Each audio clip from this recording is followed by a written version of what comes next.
إلا الله وحده لا شريك له رب السماوات والأرض وما بينهما العزيز الغفار وأشهد أن محمدا عبده ورسوله المصطفى المختار وصلى الله عليه وعلى آله وصحبه الأطهار الأخيار أما بعد.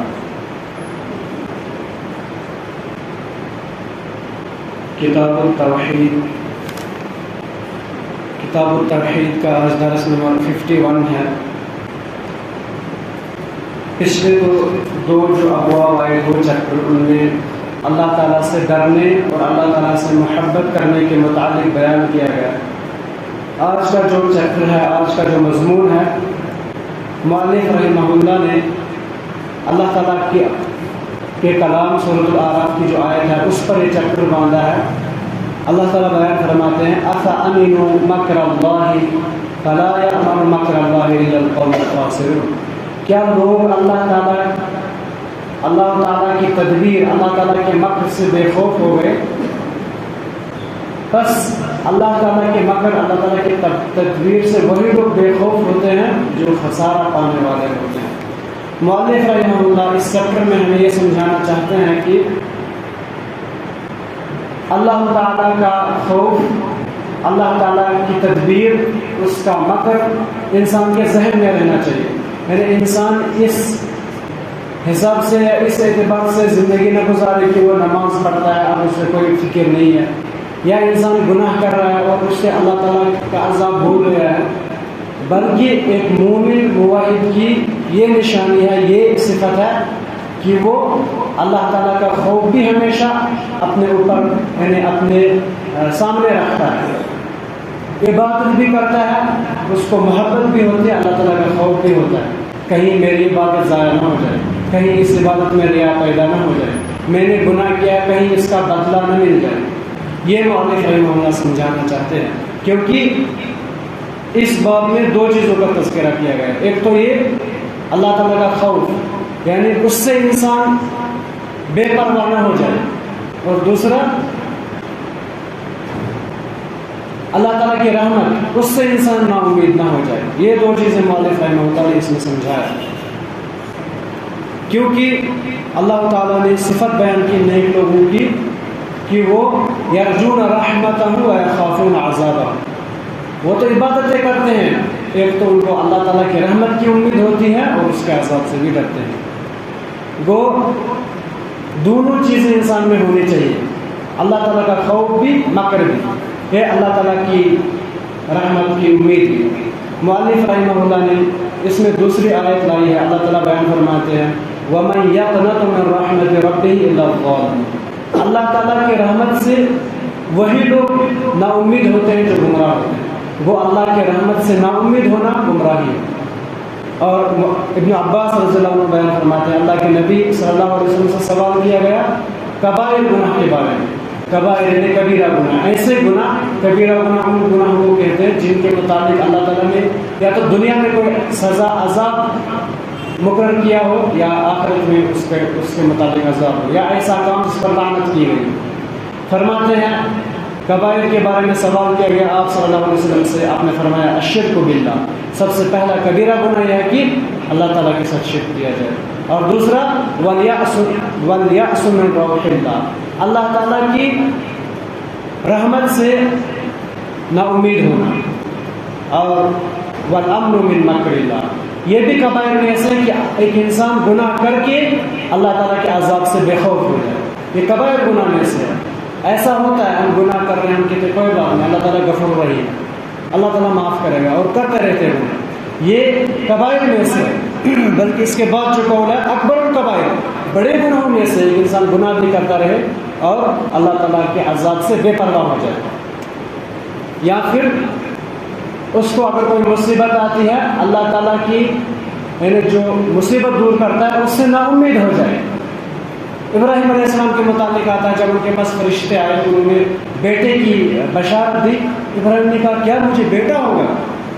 یہ کیسے؟ یہ تو ناممکن سی بات ہے، کیونکہ عمومی طور ابراہیم علیہ السلام اصل میں نا امید نہیں تھے. وہ یہ کہہ رہے تھے کہ عمومی طور بڑھاپے میں بچہ نہیں ہوتا ہے، اس لیے. تو فرشتوں نے کہا کہ آپ نا امید ہو گئے. ابراہیم علیہ السلام نے کہا وَمَنْ يَقْنَطُ مِنْ رَحْمَةِ اللَّهِ، یا جو بھی نا امید ہوتا ہے اللہ تعالیٰ کی رحمت سے وہ گمراہ ہے۔ اللہ تعالیٰ کی رحمت سے نا امید ہونا یہ توحید کے خلاف ہے۔ اس لیے اگر آپ کو مصیبت ہے، کوئی پریشانی ہے، اس میں اللہ تعالیٰ سے امید جوڑیے۔ اگر آپ خوش ہیں، اللہ تعالیٰ کی نعمت ہے، لیکن اللہ تعالیٰ کا عذاب بھی اپنے سامنے رکھیں۔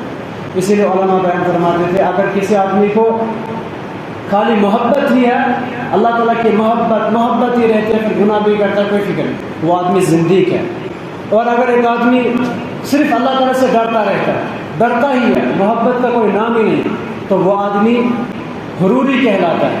اور جو آدمی اللہ تعالیٰ سے امیدیں ہی وابستہ کرتا ہے، وہ آدمی مرجی کہلاتا ہے۔ اس لیے ایک انسان میں محبت بھی، خوف بھی، امید بھی ہونی چاہیے اللہ تعالیٰ، یہ تینوں چیزیں برابر ہونی چاہیے۔ جیسے کہ ایک پرندے کے دونوں پر ہوتے ہیں، وہ ایک پر سے نہیں اڑ سکتا، اسی لیے ایک مومن اور موحد میں بھی یہ صفت ہونی چاہیے۔ اب دوسری بات پچھلی بار بھی آئی کہ ایک انسان جب اللہ تعالیٰ کی نافرمانی کا اس کو وسوسہ آئے، اس وقت وہ اللہ تعالیٰ کا خوف لائے اپنے سامنے، اس کا عذاب، اس کی سزا۔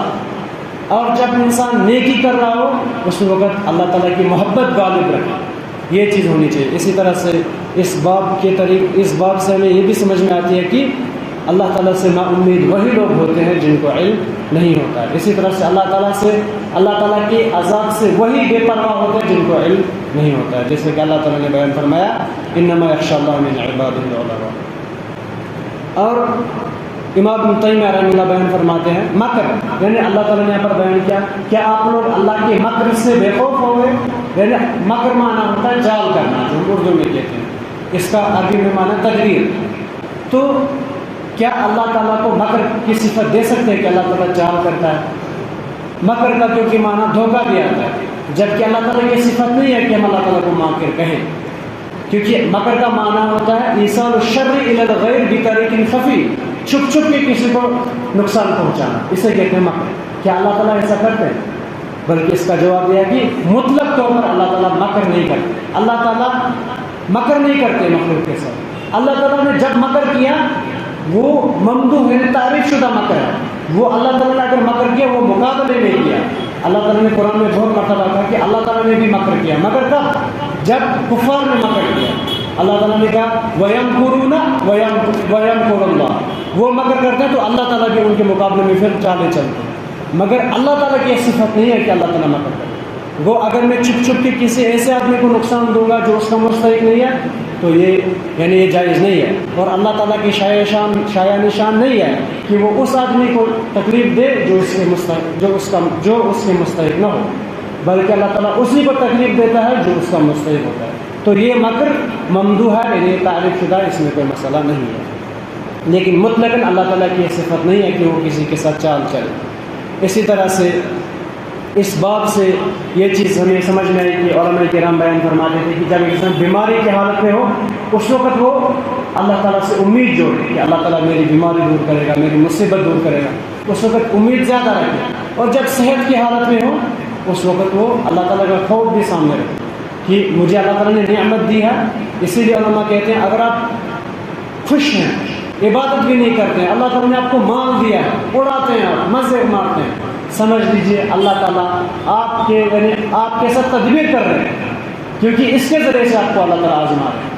یا اگر آپ کو بہت زیادہ مصیبتیں، آپ عبادت بھی کرتے ہیں تو اس مصیبت کے ذریعے سے اللہ تعالیٰ آپ کے ساتھ تدبیر کرتے ہیں، کیونکہ اللہ تعالیٰ اس کے ذریعے سے آپ کو آزما رہے ہیں۔ تو یہ چیز مؤلف رحمہ اللہ سمجھا رہے تھے۔ اور آخری بات یہ ہے کہ کیونکہ اللہ تعالیٰ کی امید کا تعلق ہے، یعنی اللہ تعالیٰ کی امید کا تعلق ہے محبت کے ساتھ۔ جب اللہ تعالیٰ کی امید، محبت ختم ہو جائے تو انسان شرک تک پہنچ جاتا ہے اور دین سے نکل جاتا ہے۔ امام طحاوی الحنفی رحمہ اللہ بیان فرماتے ہیں کہ اگر الامن والیأس ینقلان من ملت الاسلام، اگر ایک انسان اللہ تعالیٰ کی عذاب سے بھی بے پرواہ ہو جائے، اس سے کوئی امید بھی نہ رکھے، بالکل ختم کر دے، تو وہ آدمی اس دین سے خارج ہو جاتا ہے۔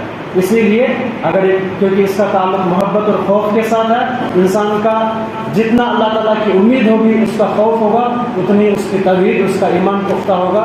اور یہی مؤلف رحمہ اللہ سمجھاتے ہیں، یہ موحد کی شان ہے کہ وہ اللہ تعالیٰ کے عذاب سے بھی بے پرواہ نہیں ہوتا ہے، اس سے امیدیں بھی اسی سے وابستہ کرتا ہے۔ اللہ تعالیٰ ہمیں توحید سمجھنے، اس پر عمل کرنے کی توفیق دے۔ سبحانک اللہم و بحمدک، نشہد ان لا الہ الا انت، نستغفرک۔